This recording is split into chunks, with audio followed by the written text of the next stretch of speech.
નમસ્કાર, સ્વાગત છે ગુજરાત ફર્સ્ટમાં સમાચારો સાથે હું છું દીપિકા।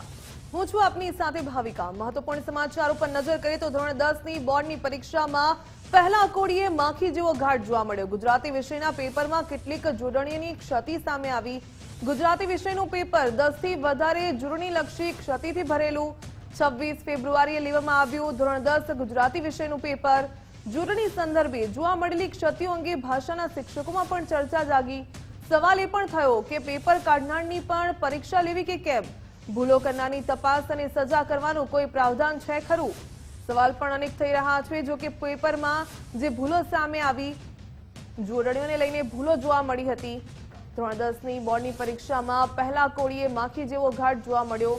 ગુજરાતી વિષયના પેપરમાં જોડણીઓને લઈને કેટલીક ક્ષતિ આવી, ત્યારે ભૂલો કરનારની તપાસ અને સજા કરવાનું કોઈ પ્રાવધાન છે ખરું? એ હવે સવાલ થઈ રહ્યો છે કે પરીક્ષા લેનારા જો ક્ષતિવાળું પેપર કાઢે તો વિદ્યાર્થીઓ શું કરે?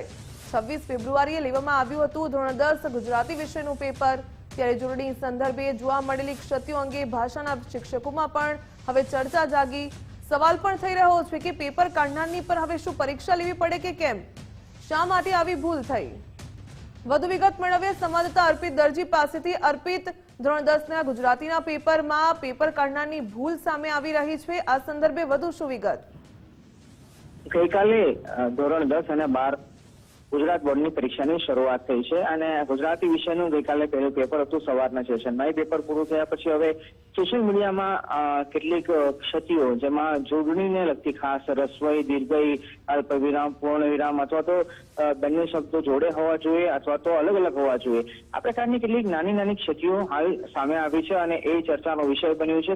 સોશિયલ મીડિયામાં એની ચર્ચા થઈ રહી છે કે જે ભાષાના વિષયો આ પેપર કાઢતા હોય છે એ પેપર કેવી રીતે કાઢ્યું, પેપર કાઢ્યા પછી એમને કોઈ તપાસ નહીં કરી હોય, ક્રોસ વેરીફાઈ નહીં કર્યું હોય, એ પણ સવાલ હાલ ચર્ચાઈ રહ્યો છે। સામાન્ય રીતે જ્યારે બોર્ડના પેપર તપાસવાની વાત આવે ત્યારે ભાષાના વિષયની ખાસ વાત કરીએ ત્યારે વિદ્યાર્થીઓ પેપર લખતા હોય છે ત્યારે રસ્વઈ, દીર્ઘઈ, અલ્પવિરામ, પૂર્ણવિરામ વગેરે જેવી નાની નાની વ્યાકરણોની બારીકાઈથી તપાસ કરવામાં આવતી હોય છે। તો જ્યારે વિદ્યાર્થીઓ ભૂલ કરે તો એમના માર્ક કાપી લેવામાં આવે, પણ જ્યારે પેપર કાઢનારા શિક્ષક અથવા તો વિષયના નિષ્ણાત આ પ્રકારની ભૂલ કરતા હોય ત્યારે એમના માટે શું કોઈ પગલાં લેવાશે કે કેમ, એ પણ હાલ ચર્ચાનો વિષય બન્યો છે। ને આવનારા દિવસોમાં ગુજરાત બોર્ડ દ્વારા શું આ મામલે કોઈ કાર્યવાહી કરવામાં આવે છે કે કેમ, એના પર સૌની નજર રહેલી છે। જી અર્પિત, ધન્યવાદ જાણકારી બદલ। તો જોડણી સંદર્ભે ક્ષતિઓ જોવા મળી ત્યારે ભાષાના શિક્ષકોમાં પણ ચર્ચા જાગી। સવાલ ઉભો થયો કે પેપર જે કાઢનાર હોય છે તે જ આ પ્રકારની ભૂલ કેવી રીતે કરી શકે? ગુજરાત શિક્ષણ બોર્ડ દ્વારા કોઈ આ પગલાં લેવામાં આવશે કે નહીં પેપર કાઢનારની સામે, તે પણ એક સવાલ। પેપર કહી શકાય કે જ્યારે કાઢવામાં આવે છે, સેટ કરવામાં આવે છે, ત્યારબાદ કોઈ ચકાસણી કરવામાં આવે છે કે કેમ, તે પણ એક સવાલ। રાજ્યમાં ગરમી વધવાની હવામાન વિભાગની આગાહી। રાજ્યવાસીઓએ આગામી દિવસોમાં તીવ્ર ગરમી સહન કરવી પડશે। 2 દિવસ બાદ તાપમાન 3 થી 5 ડિગ્રીનો વધારો થશે। મહત્તમ તાપમાન 37 થી 39 ડિગ્રી પહોંચી શકે છે। તો અમદાવાદમાં આજે મહત્તમ તાપમાન 34.7 डिग्री नोंधाયું। 7 दिनों के लिए जो गुजरात स्टेट के लिए फोरकास्ट है उसमें गुजरात स्टेट के सारे डिस्ट्रिक्ट कवर हैं जिसमें ड्राई वेदर प्रिवेल करेगा। और मैक्सिमम टेम्परेचर की बात करेंगे तो आने वाले 2 दिनों के लिए मैक्सिमम टेम्परेचर नो लार्ज चेंज में रहेगा। उसके बाद मैक्सिमम टेम्परेचर में 3 से 5 डिग्री की ग्रेजुअल बढ़ोतरी का पूर्वानुमान है। और मिनिमम टेम्परेचर की बात करेंगे तो मिनिमम टेम्परेचर भी आने वाले 2 दिनों के लिए नो लार्ज चेंज में रहेगा। उसके बाद मिनिमम टेम्परेचर में 2 से 3 डिग्री की बढ़ोतरी का पूर्वानुमान है। પક્ષ પલટાને લઈને વિધાનસભામાં શાબ્દિક ટપાટપી જોવા મળી। ધારાસભ્ય અનંત પટેલ અને કુંવરજી બાવળિયાની વચ્ચે રકઝક થઈ। અનંતભાઈ પટેલે કહ્યું કે કોંગ્રેસમાંથી ગયેલા નેતાઓને રોજગારી મળી, પરંતુ રાજ્યના યુવાનોને રોજગારી નથી મળી। મંત્રી કુંવરજી બાવળિયાએ પણ વળતો પ્રહાર કર્યો કે હજુ પણ ભરતી મેળો ચાલુ છે।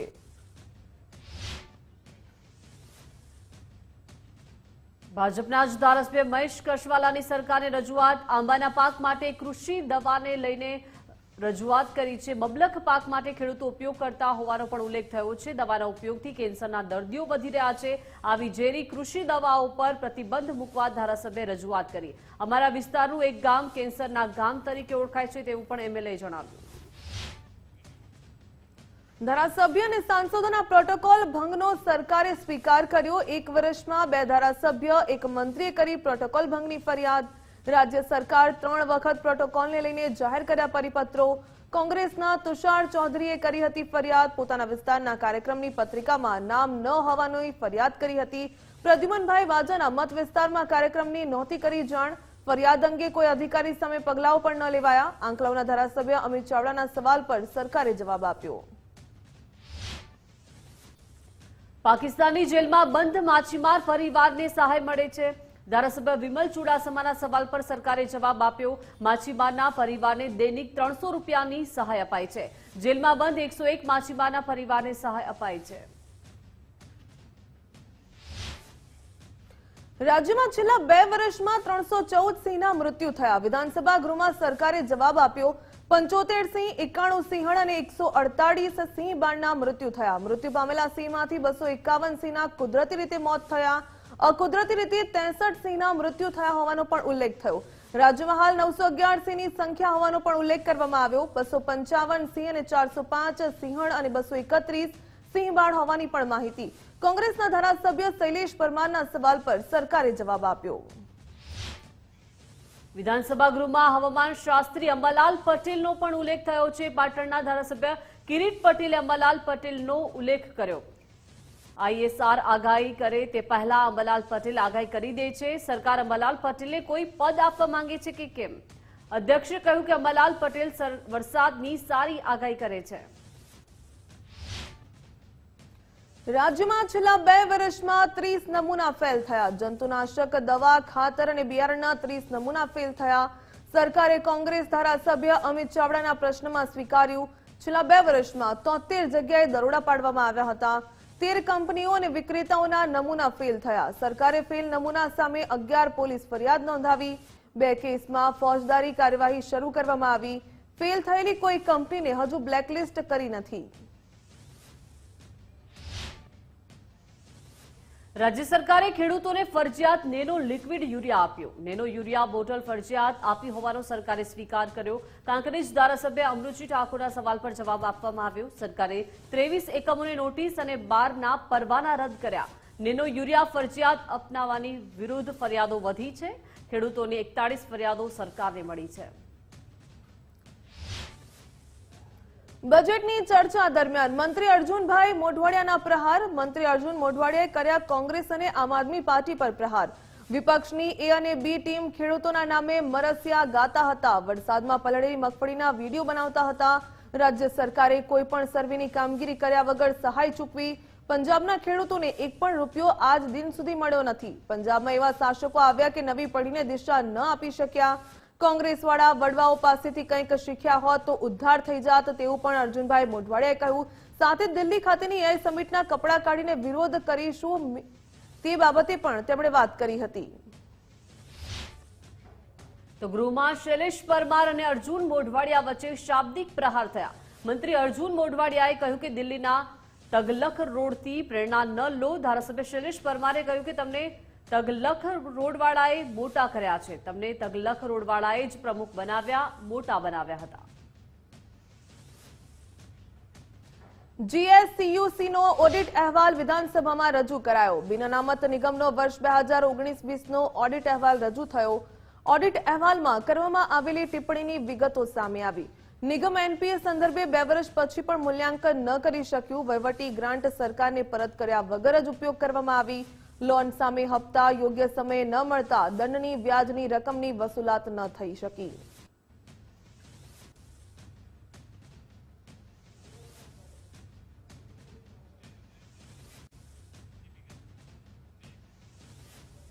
ગાંધીનગર વિધાનસભા ખાતે પ્રાકૃતિક ખેતી પરિસંવાદ। રાજ્યપાલ આચાર્ય દેવવ્રતજીના હસ્તે પ્રદર્શન ખુલ્લું મુકાયું। સંવાદમાં CM, ડેપ્યુટી CM, મંત્રીઓ અને ધારાસભ્યો પણ જોડાયા હતા। પ્રાકૃતિક ખેતી અંગે જાગૃતિ લાવવા સંવાદનું આયોજન કરવામાં આવ્યું। ખેડૂત પ્રાકૃતિક ખેતી કરતા થાય તે જરૂરી હોવાની વાત શંકર ચૌધરીએ કરી। સાથે જ જણાવ્યું કે જંતુનાશક દવા, રાસાયણિક ખાતરથી અનેક સમસ્યા આવી છે। હું પ્રત્યક્ષ રીતે પ્રાકૃતિક કૃષિ કરી રહ્યો છું, એના પરિણામ મેં જોયા છે। એના ઉપરથી કહું કે આવનારા સમયમાં પૂરી દુનિયાએ આ રસ્તો પકડવો પડશે અને ભારતનો જે રીતે યોગ દુનિયાની અંદર વ્યાપ્ત થયો તે જ પ્રમાણે પ્રાકૃતિક કૃષિ પણ પૂરા વિશ્વની અંદર વ્યાપ્ત થશે. આજે નહીં તો આવતીકાલે પ્રાકૃતિક ખેતી તરફ વળ્યા વગર ચાલે એવું નથી. તો કેમ આજે નહીં? તો આજે જેટલું બને એટલું ઝડપથી જો આની અંદર પ્રાકૃતિક ખેતી તરફ વળીશું તો જમીનનું સ્વાસ્થ્ય પણ આપણે સુધારી શકીશું, આપણું સ્વાસ્થ્ય પણ સુધારી શકીશું અને આવનારી પેઢીનું સ્વાસ્થ્ય પણ આપણે સુધારી શકીશું. અને આંગળી ચીંધ્યાનું પૂન એ આપણી સંસ્કૃતિ છે. તો આપણે સૌ સાથે મળી અને આ પ્રાકૃતિક ખેતીની મુહિમ જે માન્ય વડાપ્રધાનશ્રીએ ઉપાડી છે એમાં સૌ સાથે મળીને આગળ વધીએ અને વિકસિત ભારત માટે વિકસિત ગુજરાત લીડ લઈને આગળ વધે એ જ અભ્યર્થના સાથે વિરમું છું. भारत माता की जय, वंदे मातरम. इसमें क्या चाहिए? प्राकृतिक खेती में घर में एक देसी गौ माता और इसमें चाहिए थोड़ा सा दाल का बेसन, किसी भी दाल का, और थोड़ा गुड़.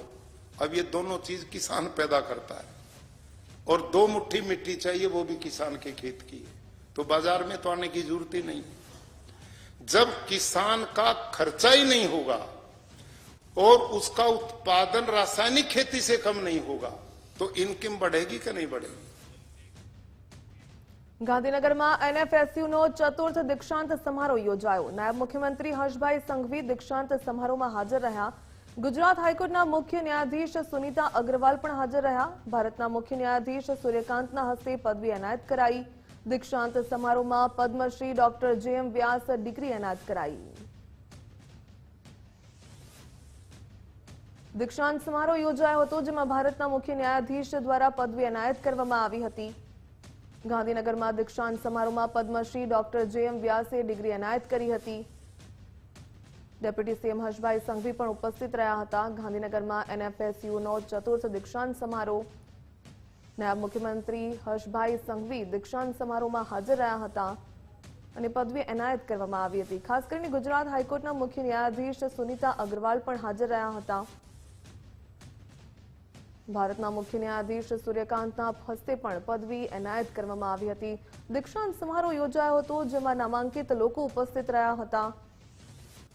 આ દીક્ષાંત સમારોહમાં આ ચતુર્થ દીક્ષાંત સમારોહ હતો અને આ દીક્ષાંત સમારોહમાં મોટી સંખ્યામાં જે વિદ્યાર્થીઓ હતા તેમને પદવી એનાયત કરવામાં આવી. ગુજરાત હાઈકોર્ટના મુખ્ય ન્યાયાધીશ સુનીતા અગ્રવાલ પણ હાજર રહ્યા.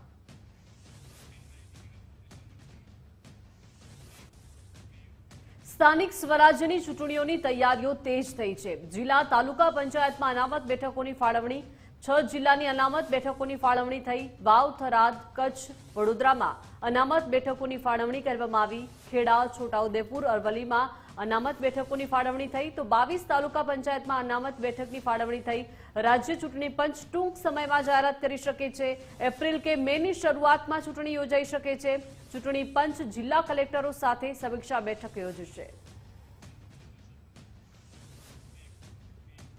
રાજકોટમાં આરોગ્ય અધિકારીઓને શ્વાન ગણવા આદેશ અપાયો. ગાંધીનગરથી આદેશ છૂટ્યા બાદ રાજકોટનું તંત્ર હરકતમાં આવ્યું. રાજકોટ જિલ્લા આરોગ્ય અધિકારીએ આદેશ કર્યો. જિલ્લા હોસ્પિટલ 55 આરોગ્ય કેન્દ્ર પાસે શ્વાનના આંકડા માંગ્યા. 12 community health centre, 5 sub district હોસ્પિટલની પાસે માહિતી માંગવામાં આવી. હોસ્પિટલ કેમ્પસમાં રખડતા શ્વાનના આંકડાઓ માંગવામાં આવ્યા. તબીબોના નીચેનો સ્ટાફ આ કામગીરી કરશે તેવું આરોગ્ય અધિકારીએ જણાવ્યું.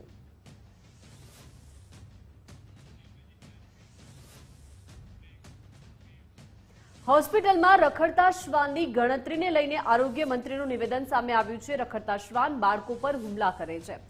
સુપ્રીમ કોર્ટ પ્રાણી કલ્યાણ બોર્ડ સાથે બેઠક કરી હતી. જાહેર સ્થળો પર કેટલાક શ્વાન છે તેનો આંકડો આપવાનો છે. રખડતા શ્વાનનો ચોક્કસ આંકડો મળી રહે તેવું આયોજન છે. ગણતરી બાદ ચોક્કસ આંકડો સુપ્રીમ કોર્ટને આપીશું. પરફેક્ટ સંખ્યાઓ એમને મળી રહે એ હેતુસર જીવદયા, પ્રાણી દયા જે છે એને પણ આપણે ન્યાય આપી શકીએ અને રખડતા કૂતરાઓને શેલ્ટરમાં શિફ્ટ કરી શકીએ. આવો નામદાર સુપ્રીમ કોર્ટના પવિત્ર આશયથી અમારી પાસે માહિતી માંગી છે અને અમે દરેક હોસ્પિટલની અંદર આ માહિતી માટેનો પત્ર લખેલો છે અને આ માહિતી સિક્યુરિટી દરેક પ્રીમાઇસ પોતાની જગ્યાની અંદર જ આ માહિતી પ્રાપ્ત કરવાની છે અને આ ડોગ કેટલા છે એ સંખ્યા આવશે ત્યારે ગુજરાતના 5 જિલ્લાઓમાં માહિતી આપને પ્રાપ્ત થઈ ચૂકી છે. રાજકોટ જિલ્લા પંચાયતમાં ભ્રષ્ટાચારના આરોપ પર બબાલ થઈ છે. પૂર્વ કારોબારી અધ્યક્ષ વિપક્ષના નેતા પર આરોપ લગાવ્યા. સિંચાઈ અધિકારી પાસેથી વિપક્ષી નેતાએ પૈસા લીધાનો આરોપ લગાવ્યો. સામાન્ય સભામાં પૂર્વ કારોબારી અધ્યક્ષ સહદેવસિંહનો આરોપ છે. મનસુખ સાકરિયાએ 2.5 લાખ રૂપિયા લીધા હોવાનો દાવો કરવામાં આવ્યો છે. અધિકારીએ રૂપિયા આપ્યાની વાત કહેતા સત્તાપક્ષે ફેરવાયું છે, જ્યારે સિંચાઈ અધિકારીએ આરોપોને પાયા વિહોણા ગણાવ્યા. આ લીગલને હકીકત વાસ્તવિકતા છે. તમે અહીંયા પ્રજાનું હારું કરવા નહીં, પ્રજાને લૂંટવા આવ્યા છો. તમારું કામ પહેલેથી આ જ રહ્યું છે. દરેક સામાન્ય સભામાં ખોટી દખલગીરી કરવી, ખોટા પ્રશ્ન કરવા, ઊંચા અવાજે વાત કરવી, મીડિયામાં હાઈલાઇટ થવું, આ તમારા પ્રશ્ન પહેલેથી છે. તમે ભ્રષ્ટાચારમાં પૈસા માંગો છો, ભ્રષ્ટાચાર કરવો છો, બરોબર? તમે આવી વાત કરો છો. ના હું એ બાબતે અત્યારે ચર્ચા જ નથી. પહેલા તો વસ્તુ શું છે મેટર સમજવી પડશે મારે પણ. કોઈ પણ મેટર સમજવાની વાત જ સાહેબ. મનસુખ સાકરિયા સાથે કોઈ વ્યવહાર થયો છે? 2.5 લાખ રૂપિયા આપે આપ્યા? ના. મીડિયાની સામે અધિકારીને લઈ આવે તો અધિકારીને શું કરવાનું? એટલે અધિકારી ડર ના મારે. ક્યાંક ડર હોય અધિકારીને કે મારી નોકરી ના ખોટું ના કર્યું હોય. અધિકારીને ડર એના માટેનો હોય છે કે ક્યાંય અમને ઉછેડે નહીં, ક્યાંય બીજું ન કરે, છંછેડે નહીં. એટલે અધિકારીઓ ડરના માધ્યમથી ગોયલભાઈ બહુ ક્લિયર માણસ છે. ગોયલભાઈ સાથે મારી વાત સાંભળો, મેં 5 વર્ષ કામ કર્યું છે. ગોયલભાઈએ બધા કામમાં ક્યાંય કોઈ દિવસ 1 રૂપિયો માગેલો નથી. ગોયલભાઈની હું છાતી કાઢીને આપું. ભ્રષ્ટાચાર કામમાં નથી થતો. મને પણ વારંવાર જેથી હું જિલ્લા પંચાયતમાં વિરોધ પક્ષનો નેતા બન્યો ત્યારથી કંઈક ને કંઈક રીતે મને દબાવવાની કોશિશ કરવામાં આવે છે. અને તમને એન પ્રકારે એવી રીતે ટેલિફોનિક રીતે પણ વાત કરીને ફસાવવામાં આવે છે. હું ભગવાનની સાક્ષીએ કહું છું કે મેં આવું ક્યાંય કોઈ કામ કર્યું નથી કે તમારે કે મારે હેઠું જવું પડે. રાજકોટના જંગલેશ્વર મુદ્દે પુરુષોત્તમ પીપળિયાની સોશિયલ મીડિયામાં પોસ્ટ વાયરલ થઈ. હાઈકોર્ટે સરકારને પુનર્વસન માટે કન્સિડેટ કરવાનો આદેશ આપ્યો. જંગલેશ્વરના લોકો માટે ન્યાય મળવાની આશાની સામે રાખવામાં આવી. જંગલેશ્વરના લોકો હવે ટ્રેસ પરિસ્થિતિને કારણે સ્લમ રહેવાસી ગણાયા. લોકોને સ્લમ યોજના હેઠળ નવી રહેણાંક યોજનાઓ મળી રહેશે.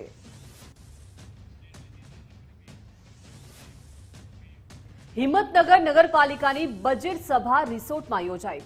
શહેરની 35 કિલોમીટર દૂર 5 સ્ટાર રિસોર્ટમાં બેઠક મળી. ડેસ્ટિનેશન વેડિંગ જેવી ડેસ્ટિનેશન બજેટ સભાનું આયોજન થયું. 2 દિવસથી 5 સ્ટાર રિસોર્ટમાં બેઠકને લઈને વિવાદ થઈ રહ્યો છે. વિવાદ વચ્ચે પણ પાલિકા સત્તાધીશોએ બેઠક યોજી છે. કોર્પોરેટર અને કર્મચારીઓ સહિત 50 વ્યક્તિઓ માટે બુકિંગ થયું છે. ચીફ ઓફિસરે 50 વ્યક્તિઓનું રિસોર્ટમાં બુકિંગ સ્વીકાર્યું છે.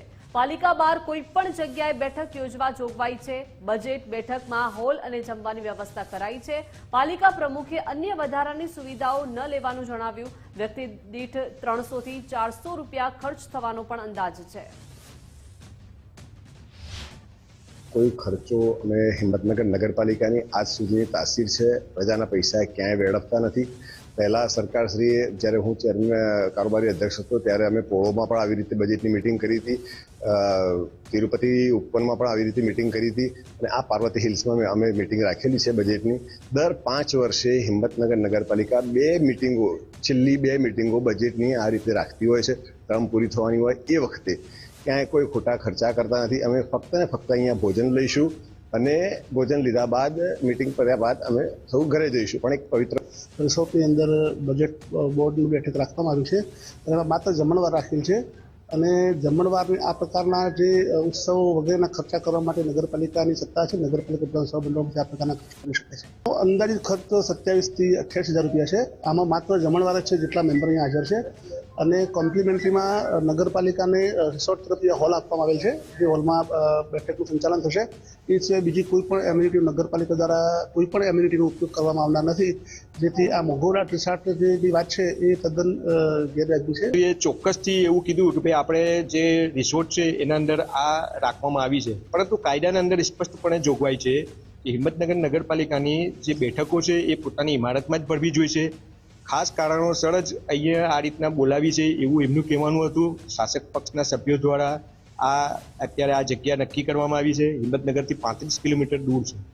બજેટ એ ખાલી આંકડાનો ખેલ છે. એ અત્યારે હાલ હિંમતનગર શહેરની પ્રજા જે તૂટેલા રોડ રસ્તા, ઉભરાતી ગટરો અને પ્રાથમિક સુવિધાનો અભાવથી ત્રાહિમામ છે. જ્યારે હિંમતનગર નગરપાલિકા શાસકો અત્યારે હાલ જે બજેટના બહાને ખાનગી રિસોર્ટના અંદર જે બોલાવી છે મિટિંગ, એ ચોક્કસથી નાણાંનો વ્યય છે. અરવલ્લી સાબર ડેરીમાં ડિરેક્ટરોની વચ્ચે અદાવત બાદ ફરી હુમલાની ઘટના સામે આવી. મોડાસામાં તાલુકા સંઘની પાસે ડિરેક્ટર જયંતિભાઈ પટેલની ઓફિસમાં હુમલો થયો. ઠેકેદાર પર લોહિયાળ હુમલો કરીને ગંભીર રીતે ઇજાગ્રસ્ત કર્યા. ઇજાગ્રસ્ત ઠેકેદારને તાત્કાલિક સ્થાનિક હોસ્પિટલમાં ખસેડવામાં આવ્યા. અદાવતમાં પૂર્વ ધારાસભ્ય જસુ પટેલની ભત્રીજીને હેરાનગતિ કરાઈ હતી. હેરાનગતિ બાદ સમર્થકોએ જયંતિ પટેલની ઓફિસ પર હુમલો કર્યો. ગઈકાલે સાબર ડેરીમાં ડિરેક્ટરોની વચ્ચે મારામારીની ઘટના બની હતી. જશુભાઈ પટેલે ડિરેક્ટરને ખુરશીમાંથી નીચે પાડીને હુમલો કર્યો હતો. હુમલો કરાયેલા ડિરેક્ટરની ભત્રીજીને હેરાન કરવામાં આવી હતી. આજે ફરીથી ઠેકેદાર પર હુમલો કરીને વિવાદ વધુ ગંભીર બન્યો. સ્થાનિક પોલીસે ઘટનાની પ્રાથમિક તપાસ અને કાર્યવાહી શરૂ કરી.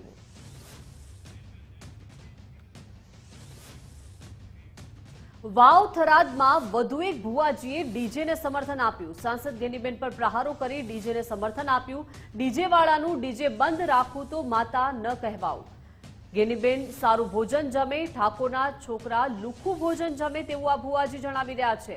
ફોન કરવો હોય તો કરી દેજો ગેનીબેનને. વિડીયો વાયરલ થતા જ હવે ભુવાજી ટીનાજીએ સ્પષ્ટતા કરી છે.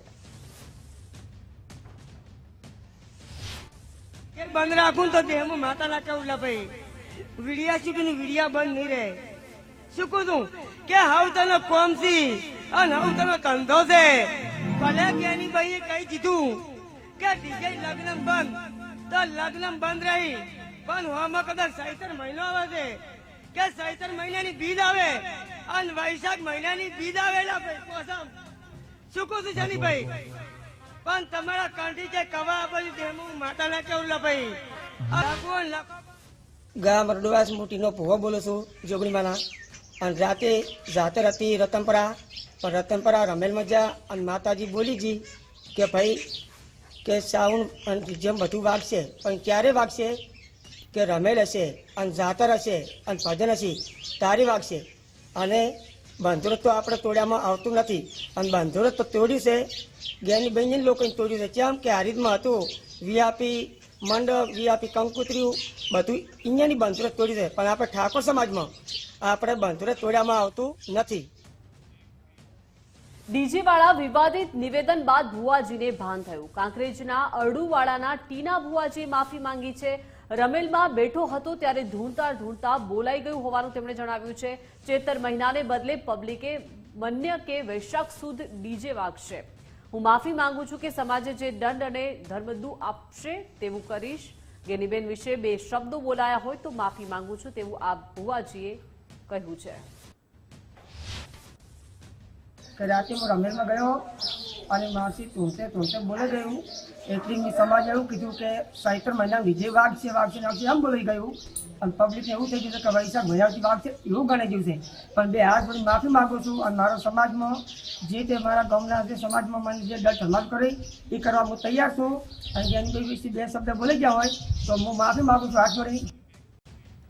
Welcome back. બુલેટ બ્રેકિંગમાં આગળ વાત કરીએ તો વડાપ્રધાન નરેન્દ્રભાઈ મોદી ગુજરાતના પ્રવાસે કાલે બપોરે 2:30 વાગે અમદાવાદ એરપોર્ટ પહોંચશે. પીએમ અમદાવાદ એરપોર્ટથી સીધા સાણંદ જવા માટે રવાના થશે. હેલિકોપ્ટરથી પીએમ મોદી બપોરે 2:55 વાગે સાણંદ પહોંચશે. ત્યારે પીએમ મોદી સેમિકન્ડક્ટરના નવા પ્લાન્ટનું કરશે ઉદ્ઘાટન. કાર્યક્રમ પૂર્ણ કરી પીએમ અમદાવાદથી દિલ્હી જવા રવાના થશે.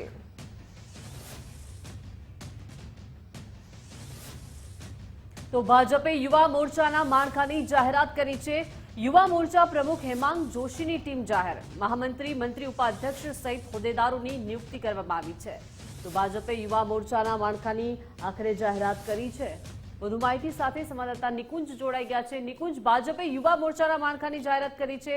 કોનો સમાવેશ થયો છે, શું વિગતો? પ્રદેશની ટીમ જાહેર થયા બાદ ભાજપ હવે મોરચાઓની માળખાની જાહેરાતની શરૂઆત કરી છે. પહેલો યુવા મોરચાની જાહેરાત ભાજપ દ્વારા કરી દેવામાં આવી છે. યુવા મોરચાના પ્રમુખ હેમાંગ જોશીની ટીમ એટલે કે યુવા મોરચાની સમગ્ર ટીમ જાહેર થઈ છે.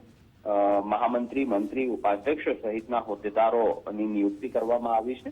નરેશ દેસાઈ જે પાછલી ટર્મ એટલે કે પ્રશાંત કોરાટના યુવા મોરચાની અંદર પણ મહામંત્રી તરીકેની જવાબદારી સંભાળતા હતા અને ફરી એકવાર તેમને મહામંત્રી તરીકેની જવાબદારી સોંપવામાં આવી છે. 8 જેટલા ઉપાધ્યક્ષ, 3 પ્રદેશ મંત્રી અને મંત્રી સહિતના 21 સભ્યોની ટીમ યુવા મોરચાની જાહેર કરવામાં આવી છે. જી આભાર નિકુંજ, વિગત સાથે જોડાયા તે બદલ. અમદાવાદમાં પાણીના સંકટની વચ્ચે તંત્ર દ્વારા વિવિધ સરકારી કાર્યક્રમોમાં પાણીના જગ માટે મોટા ખર્ચનો નિર્ણય કરવામાં આવ્યો. હેલ્થ કમિટીની બેઠકમાં નક્કી કરાયું કે વિવિધ સરકારી કાર્યક્રમોમાં આવતા લોકોને પાણી મળી રહે તે માટે પાણીના જગ પાછળ કોર્પોરેશન દ્વારા 1 વર્ષમાં 50 લાખનો ખર્ચ કરવામાં આવશે. સૌથી વધુ જગની જરૂર હોય તેવા વિવિધ કાર્યક્રમમાં વોટર જગની વ્યવસ્થા કરવામાં આવશે. આ માટે વાર્ષિક 50 લાખ ખર્ચ કરવાનો નિર્ણય કરવામાં આવ્યો.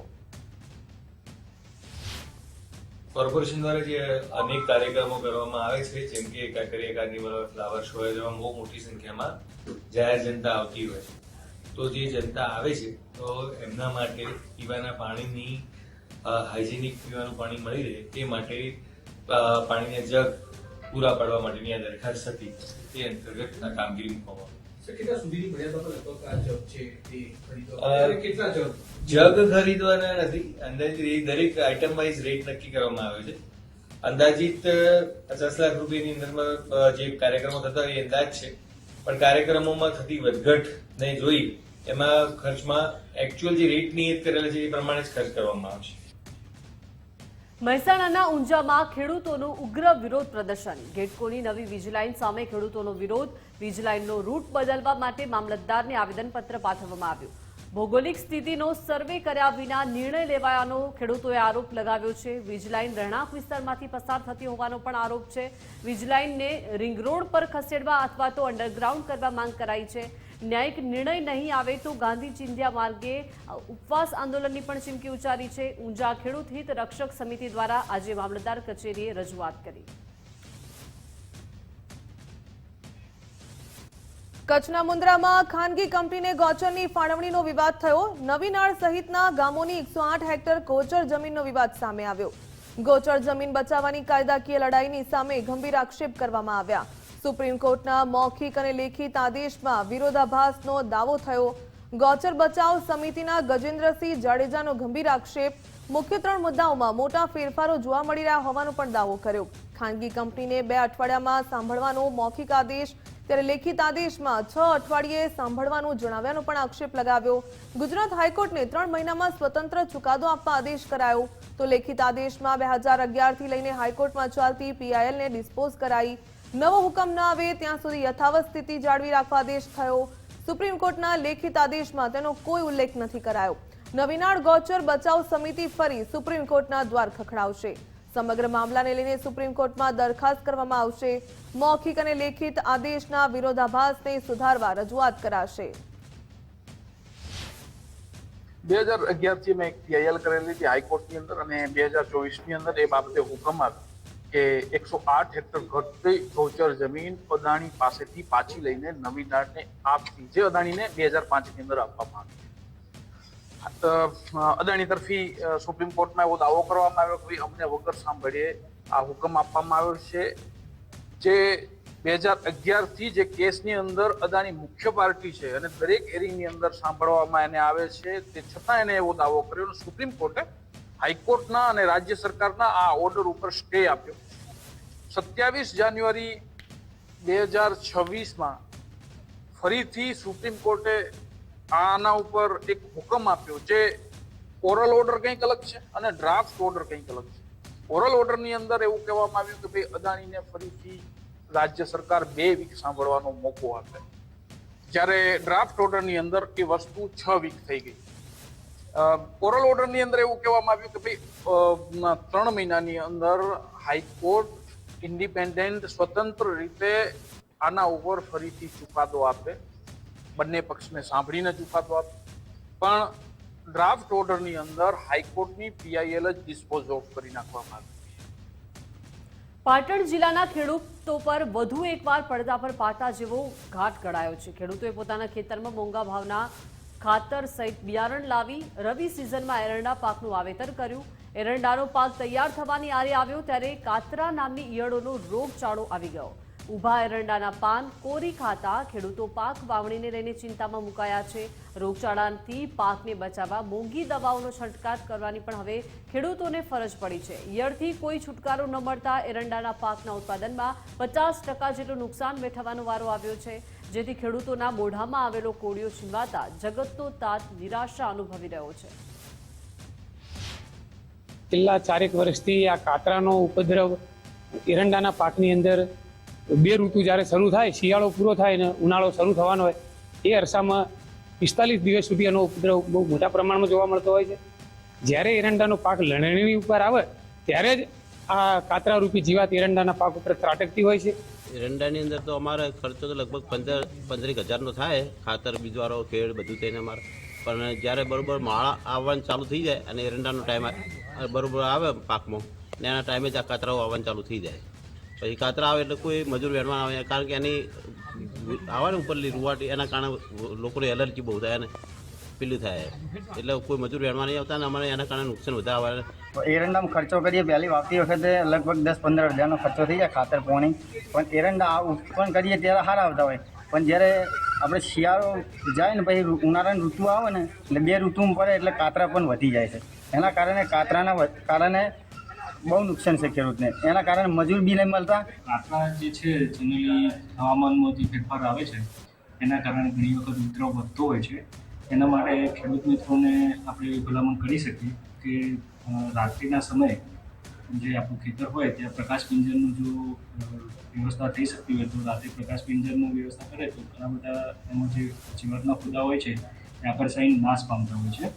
બીજું એ પણ કરી શકીએ કે જે શરૂઆતનું જ્યારે ઈયળનો ઉપદ્રવનો સ્ટેજ હોય ત્યારે જે પણ પાંદડા ઉપર ઈયળ કે એના ઈંડા દેખાય તો એને વીણીને નાશ પણ કરી શકીએ છીએ. જગતના તાતના માથા પર ફરી એકવાર નુકસાની વેઠવાનો વારો આવ્યો છે. હું તમને દ્રશ્ય બતાવવા માંગીશ કે જે એરંડાની જે વાવેતર કરવામાં આવે છે તે વાવેતરના અંદર ક્યાંક ને ક્યાંક જે કાતરા નામની જીવાતો છે, હું તમને દ્રશ્ય બતાવવા માંગીશ કે જે કાતરા તમને દેખાઈ રહ્યા છે તે એરંડાના વાવેતર ઉપર આવે છે અને ક્યાંક જે માળો જે છે એરંડાની તે પણ ખાઈ જાય છે અને તેના કારણે જે પાંદડાઓ જે છે તે પાંદડાઓને પણ જે ખાઈને તે સંપૂર્ણ નષ્ટ કરી નાખે છે. જે ખેડૂતો છે પોતાનું ઉપજ જે છે કરવા માટે થઈને લાખો રૂપિયાનો જે ખર્ચ કરવામાં આવે છે તે વીઘે 20 થી 25 હજાર રૂપિયાનો જેને ખર્ચ થાય છે વીઘા ઉપર, ત્યારે જે ખેડૂતોનું ખેડ ખાતર અને બિયારણ વાપરે અને આ જે વાવેતર છે તે પૂર્ણ તૈયાર થઈ ગયું છે. પરંતુ જે કાતરા નામની જીવાત છે, ડબલ ઋતુ થવાના કારણે આ જીવાતો આવતી હોય છે કાતરા નામની, અને ત્યારે આજે તમે એ જોઈ શકો છો કે આ જે એરંડાના જે વાવેતર છે તમે જોઈ શકો છો કે જે પાંદડા જે સંપૂર્ણ સુકાઈને નષ્ટ થઈ ગયા છે અને જે પાંદડાઓને ખાઈ જાય છે, તેની માળો પણ જે છે તે ખાઈ જાય છે. તેના કારણે ઉપજ છે તે ઉપજ ઓછી થાય છે. ઉપજ ઓછી થવાના કારણે નુકસાનીનો વેઠવાનો વારો હાલ તો જગતને તાતના આવ્યો છે. ત્યારે ફરી એક વખતે 95,000થી વધુ વાવેતર જે હેક્ટરના વાવેતર જે ખેડૂતે કર્યું હતું અને ફરી એક વખત જગતનો તાત નુકસાની વેઠી રહ્યો છે. અખ્તર મંસૂરી, ગુજરાત ફર્સ્ટ, પાટણ. નકલી દૂધ કૌભાંડ મુદ્દે યુવરાજસિંહ જાડેજાનો આક્ષેપ. ગુજરાતમાં હાલ હુમલાની રાજનીતિ. સફેદ દૂધના કાળા કારોબારનો પર્દાફાશ કર્યો ત્યારે બાયડના પૂર્વ ધારાસભ્ય પર નકલી દૂધનું પૂછતા હુમલો થયો. નકલી દૂધના પુરાવા સીસીટીવી અમે તપાસમાંથી આપ્યા હોવાનું કહ્યું. નકલી દૂધ કૌભાંડમાં તપાસના નામે તરકટ ચાલે છે. 1 વર્ષથી નકલી દૂધ કૌભાંડના પુરાવા અમારી પાસે હોવાનું પણ યુવરાજસિંહે કહ્યું અને સાથે કહ્યું કે અમારી પાસે સત્ય અને તથ્ય સાથેના પુરાવા. અમે જ્યારે જિલ્લા રજિસ્ટ્રાર હોય કે કલેક્ટર હોય કે અન્ય ઉચ્ચ અધિકારીને જ્યારે જઈને મળીએ છીએ ત્યારે અમને કહેવામાં આવે છે કે ભાઈ તપાસ ચાલુ છે, પરંતુ જોવા જઈએ તો તપાસના નામે નાટક ચાલુ છે, તપાસના નામે ટરકટ ચાલુ છે, તપાસના નામે પોતાનાને કઈ રીતે બચાવવા એનું સુનિયોજિત કાવતરના ભાગરૂપે આ તપાસ નામનું એક તરકટ એ રમકડું અત્યારે માર્કેટમાં મૂકી દેવામાં આવ્યું છે. અમારી પાસે જે આધાર પુરાવા છે એ તો હિમાલયની ખાલી કહેવાય ને નાની ટોચ બરાબર છે. હજી જે અમે રજૂ કરીએ છીએ અમારી પાસે એવા ઘણા બધા આધાર પુરાવા છે કે છેલ્લા 1 વર્ષથી અહીંયા એટલે કે જે તાલોદ ડેરી હોય, આમોદરા ડેરી હોય, કહી શકાય કે બોરડી આદર્શ ડેરી હોય, એ ડેરીનો છેલ્લા 1 વર્ષથી આ દૂધ જે છે એટલે કે બોગસ દૂધ, નકલી દૂધ એ ખાલી કરવામાં આવતું હતું. ભરૂચ ઝઘડિયાના ગોવાલી ગામે ગેરકાયદે દરગાહ હટાવાઈ છે. બાલાપીરની દરગાહ ગેરકાયદે જણાતા બુલડોઝર ફેરવાયું. 3 જેસીબી તથા અન્ય સાધનો વડે દરગાહ દૂર કરવામાં આવી. કાયદો વ્યવસ્થાની જાળવણી માટે ચુસ્ત પોલીસ બંદોબસ્ત ગોઠવાયો. દરગાહ ગેરકાયદે હોવાના મુદ્દે કલેક્ટરને આવેદનપત્ર અપાયું હતું. કેટલાક શ્રદ્ધાળુઓએ પણ દરગાહ બચાવવા આવેદનપત્ર પાઠવ્યું હતું.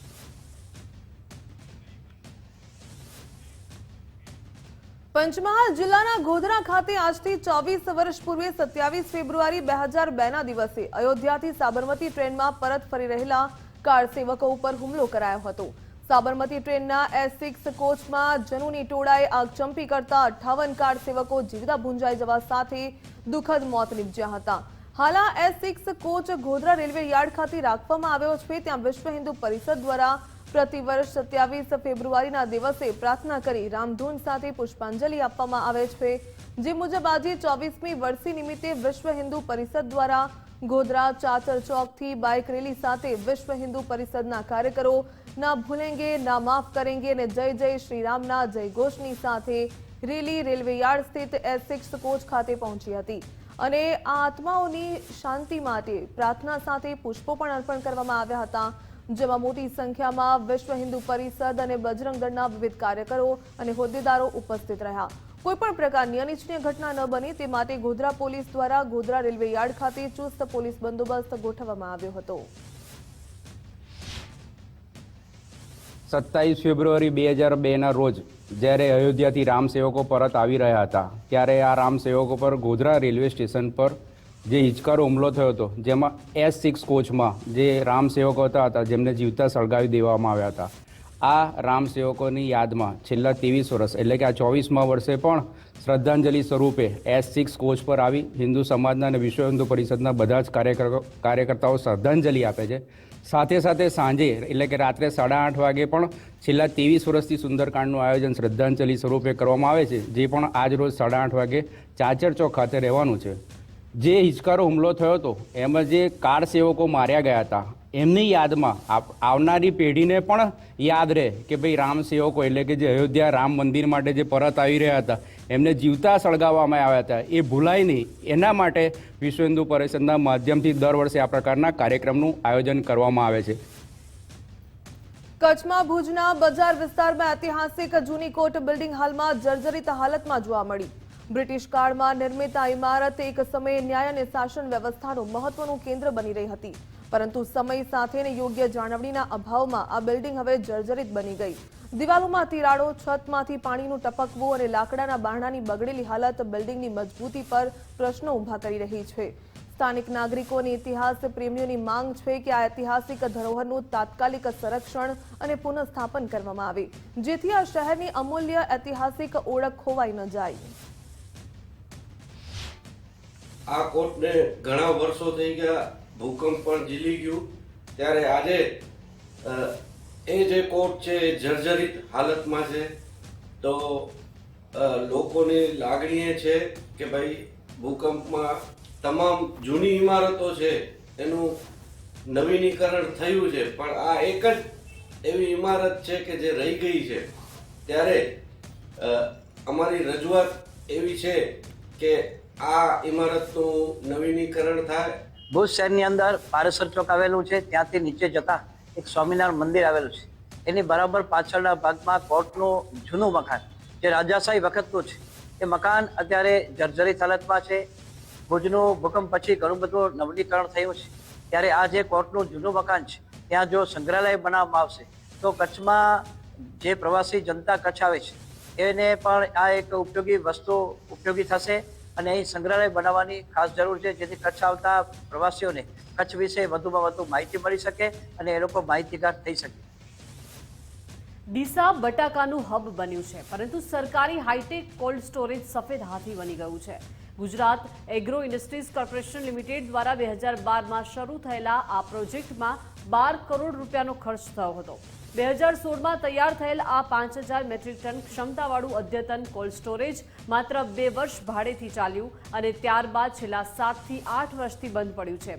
આ સુવિધા જલારામ મંદિરથી રાણપુર રોડ પર શહેરના હાર્દમાં આવેલી છે. હાલ મશીનરી જર્જરિત થઈ ગઈ છે. રિપેરિંગ માટે 50 થી 60 લાખનો ખર્ચ જરૂરી છે. અનેક ટેન્ડર છતાં કોઈ જ પાર્ટી આગળ આવી નથી. કોર્પોરેશનને 1 વર્ષના વ્યાજની રકમ પણ મળી નથી. તેમજ 24 કલાક 3 પાળીમાં સિક્યુરિટી ગાર્ડનો ખર્ચ ઉઠાવવો પડે છે. ડીસામાં 200થી વધુ કોલ્ડ સ્ટોરેજ આવેલા છે, પરંતુ હાલ બટાકાના ભાવ નીચા હોવાથી ખેડૂતો બીજા સ્ટોરેજમાં ડબલ ભાડું ચૂકવીને બટાકા મૂકે છે. જો આ સરકારી સુવિધા ચાલુ હોત તો રાહત દરે ભાડું મળતું અને ખેડૂતોને મોટો ફાયદો થયો હોત. ખેડૂતો માંગ કરે છે કે તેને તાત્કાલિક ચાલુ કરવામાં આવે અને આ પ્રોજેક્ટમાં મોટા ખર્ચ અને ઓછા રિટર્નને લઈને કૌભાંડની શક્યતાઓ પણ ઊભી થઈ છે. સરકારે આ સફેદ હાથીને જીવંત કરવા તાત્કાલિક પગલાં લેવાની ખેડૂતોએ માંગ કરી છે. આજે 2016માં જે આ ગુજરાત એગ્રો ક્લસ્ટર જે બનાવેલું છે એ બનાવ્યા પછી પ્રોજેક્ટ બનાવ્યા પછી 1 કે 2 વર્ષ ચાલ્યું છે, બરાબર. તો અત્યારે પ્રોજેક્ટ બંધ પડ્યું છે. તો મંદી બહુ ચાલે છે બટાકોમાં, ભાવ છે નહીં બટાકોના. તો ખરેખર આ પ્રોજેક્ટને ખર્ચો કરી અને ચાલુ કરવું પડે, ખેડૂતોને ભાડાની રાહત મળે. કારણ કે પ્રાઇવેટમાં મૂકવા જઈએ તો જગ્યાઓનો અભાવ છે અને ભાડા પણ 3 ગણા આપવા પડે છે. જે વહીવટકર્તાઓ છે એ વ્યવસ્થિત એમનો વહીવટ થતો નથી. બન્યા પછી 2 વર્ષ એ કોલ્ડ સ્ટોરેજ ભરાણું છે. અત્યારે બટાકાની અંદર ભયંકર મંદી છે અને જો એ કોલ્ડ સ્ટોરેજ ચાલુ હોય તો ખેડૂતને થોડા ઘણો એમાં સ્ટોક પણ કરી શકે અને ખેડૂતોને લાભ પણ મળી શકે. એના માટે એ સરકારે થોડી તકેદારી રાખી એ કોલ્ડ સ્ટોરેજને ફરીથી અને ચાલુ કરવું પડે. બહુ અત્યારે તો કોલ્ડ સ્ટોરેજમાં લાઈનો લાગેલી છે. 2 દિવસે ટ્રેક્ટરો ખાલી થાય છે. ખેડૂત એટલો બધો હેરાન છે અને ખેતરોની અંદર બટેકા પડ્યા છે. એટલે એ ખેતર ખાલી થાય ત્યારે બીજું વાવેતર થાય અને એક બાજુ માર્કેટમાં મંદી છે, ભાવ નથી મળતો, અને એક બાજુ કોલ્ડ સ્ટોરેજમાં જગ્યા નથી મળતી. એટલે પરેશાની તો બાકી તમે એટલી ખેડૂતને અત્યારે પડે છે ને. ચાલુ હોત તો કેટલો ફાયદો થાય? અત્યારે કોલ્ડ સ્ટોરેજ ચાલુ હોત તો મિનિમમ એની કેપેસિટી ધારો કે 1.5 લાખ કટ્ટાની છે. પણ ખેડૂત કોલ્ડ સ્ટોર માર્કેટમાં બન્યું હતું એમાં પણ જે વહીવટકર્તાઓ છે જે સંભાળે છે એમની તાકેદારી ન હોવાથી એના અંદર પણ આગ લાગી હતી. અને આ પણ છે આ 2 વર્ષથી બંધ પડ્યું છે. અત્યારે ખેડૂતને બટાકાની અંદર ભાવ નથી મળતો. અત્યારે હાવ તળિયે બેસી ગયા છે. ખેડૂતને ખર્ચના પૈસા નથી આવતા. જો આ કોલ્ડ સ્ટોર ચાલુ હોત તો ખેડૂતને મૂકવા માટે જગ્યા મળત. કેમ કે અત્યારે આ બટાકો એવું છે કે તમે ખેતરની અંદર સંગ્રહો તો એ બટાકો એમ જ સંગ્રહી શકાતું નથી ને સ્ટોરની અંદર જગ્યા મળે તો એ એમ જ સંગ્રહી શકે અને એમાં ખેડૂતને થોડી રાહત થાય. સરકાર દ્વારા 2018માં 12 કરોડ રૂપિયાના ખર્ચે એક કોલ્ડ સ્ટોરેજ બનાવવામાં આવ્યું હતું. તે કોલ્ડ સ્ટોરેજ અત્યારે ધૂળ ખાઈ રહ્યું છે. ત્યારે હું તમને દ્રશ્યો બતાવવાના પ્રયાસ કરીશ કે આ જે ડીસામાં આવેલું જે આ અદ્યતન સુવિધાઓવાળું કોલ્ડ સ્ટોરેજ હતું, પરંતુ તેની ટાઈમસર સાર સંભાળ ન લેવાઈ, તેનું ટાઈમસર મેન્ટેનન્સ ન થયું, જેના કારણે આ કોલ્ડ સ્ટોરેજ અત્યારે ધૂળ ખાઈ રહ્યું છે. અત્યારે એક તરફ ખેડૂતોને બટાકાના ભાવ નથી મળી રહ્યા, તો ભાવ ન મળતા ખેડૂતો અત્યારે પોતાના બટાકા બીજા જે કોલ્ડ સ્ટોરેજો આવેલા તેમાં સંગ્રહ કરી રહ્યા છે. ભાવ નથી અને કોલ્ડ સ્ટોરેજમાં જે બટાકા સંગ્રહ કરે છે તેમના કારણે તેમને ડબલ માર પડી રહ્યો છે, કારણ કે તેમને ડબલ ભાડું ચૂકવવું પડે છે. ત્યારે જો આ કોલ્ડ સ્ટોરેજ સરકાર દ્વારા ફરી ચાલુ કરવામાં આવે તો જે ખેડૂતોને ભાવ નથી મળતા અને કોલ્ડ સ્ટોરેજ જે પ્રાઇવેટ કોલ્ડ સ્ટોરેજ બીજી જગ્યાએ જે મૂકવા જાય છે અને 3 ગણું ભાડું ચૂકવે છે, તેના બદલે તે લોકો અહીં કહી શકાય કે રિઝનેબલ ભાવમાં સરકારી ભાડામાં અહીં આગળ તેઓ સ્ટોરેજ કરી શકો, જેથી કરીને તેમને 5 પૈસાની બચત થાત. ખેડૂતો અત્યારે માંગ કરી રહ્યા છે કે તાત્કાલિક ધોરણે આ જે કોલ્ડ સ્ટોરેજ છે તે ફરી શરૂ કરવામાં આવે. મહત્વની વાત છે કે જે પ્રકારે મળતી માહિતી મુજબ આ જે કોલ્ડ સ્ટોરેજ છે 2018માં 12 કરોડ રૂપિયાના ખર્ચે બનાવાયું હતું, પરંતુ તેમનું ટાઈમસર મેન્ટેનન્સ નથી થયું અને જેના કારણે અત્યારે તે ધૂળ ખાઈ રહ્યું છે. એટલે જે આ 12 કરોડ રૂપિયા સરકારના હતા તે અત્યારે તો પાણીમાં પડી ગયા છે. ત્યારે જો આ કોલ્ડ સ્ટોરેજ તાત્કાલિક ધોરણે જો એનું રિપેર કરી અથવા તેનું મેન્ટેનન્સ કરી અને ફરી જો શરૂ કરવામાં આવે તો જે ખેડૂતોને જે બહાર જે બીજા જે કોલ્ડ સ્ટોરેજ છે તેમાં જે બટાકા સહિત જે વસ્તુઓ જે પોતાનું જે મૂકવા જાય છે તે ત્યાં મૂકવા ન જવું પડે અને તેમને અહીં સસ્તા ભાડામાં કોલ્ડ સ્ટોરેજ મળી રહે તેવી ખેડૂતોની માંગણી છે. ગુજરાત ફર્સ્ટ, કમલેશ નાપાણી, બનાસકાંઠા. જામકંડોરણામાં 70,000થી વધુ વસ્તી ધરાવતા શહેરમાં વિદ્યાર્થીઓ માટેની એકમાત્ર સરકારી લાઇબ્રેરી હાલ જર્જરિત અને અવ્યવસ્થિત છે. તાલુકા પંચાયત હેઠળની આ લાઇબ્રેરીમાં પુસ્તકો ઉધઈ ખાઈ રહી છે. છતમાંથી પાણી ટપકે છે. કરોડિયાના જાડા અને ધૂળથી ભરેલી જોવા મળી. આઘાતજનક રીતે અહીં જુગારના ગંજી પત્તા પણ મળી આવ્યા. સ્થાનિક અતુલભાઈ લશ્કરીની દીકરીઓ બોર્ડ પરીક્ષાની તૈયારી કરી રહી છે, પરંતુ વાંચન માટે સારી જગ્યા ન મળતા તેઓ દંગ રહી ગયા. લાઇબ્રેરીમાં શૌચાલય કે પીવાના પાણીની સુવિધા પણ નથી. આસપાસ જંગલ જેવું વાતાવરણ હોવાથી ઝેરી જીવજંતુનો પણ ડર રહેલો હોય છે. અતુલભાઈએ કલેક્ટરથી વિકાસ કમિશનર સુધી રજૂઆતો કરી. પાર્ટ ટાઈમ કર્મચારીએ જણાવ્યું કે જૂના નડિયાવાળા મકાનને કારણે ચોમાસામાં પુસ્તકો પલળી ગયા. સ્ટોરરૂમ ભંગારથી ભરેલો છે. ગ્રામ પંચાયતે જિલ્લા કક્ષાએથી નવી લાઇબ્રેરી માટે ગ્રાન્ટની પ્રક્રિયા શરૂ કરી અને નવી જગ્યા ફાળવીને આધુનિક લાઇબ્રેરી બનાવવાના પ્રયાસો પણ ચાલુ કર્યા.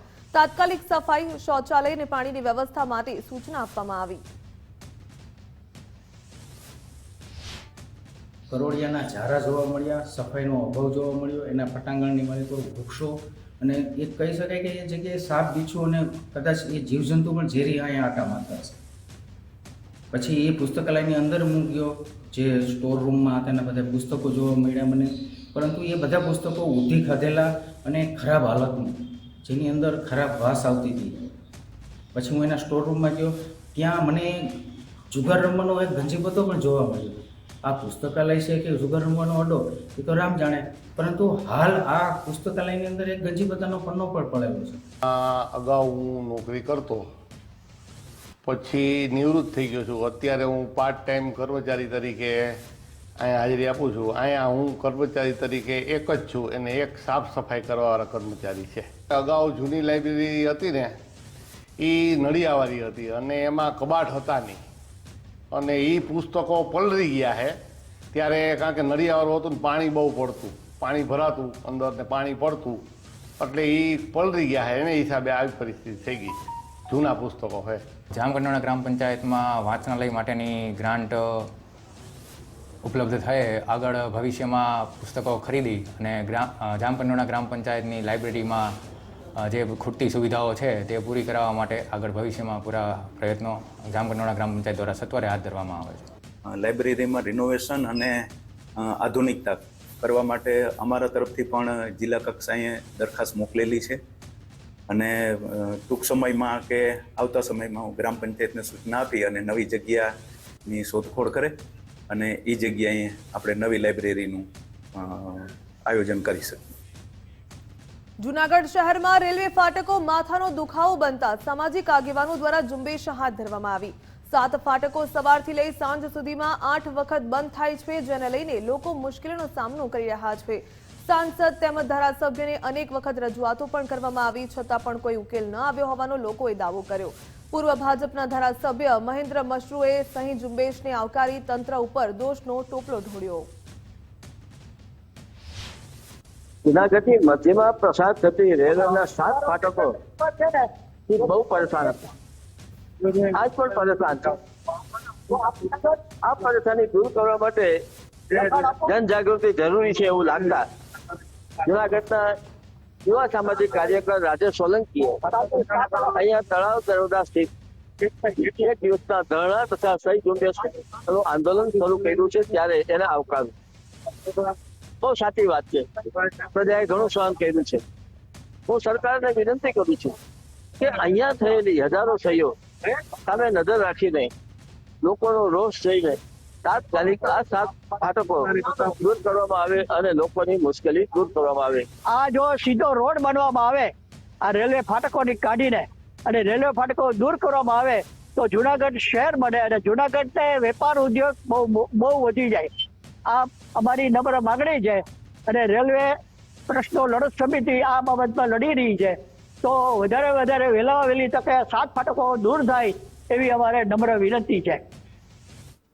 તો આ સાથે બુલેટિનમાં અત્યારે બસ આટલું જ. વધુ સમાચાર અને અપડેટ્સ માટે આપ જોતા રહો ગુજરાત ફર્સ્ટ. નમસ્કાર.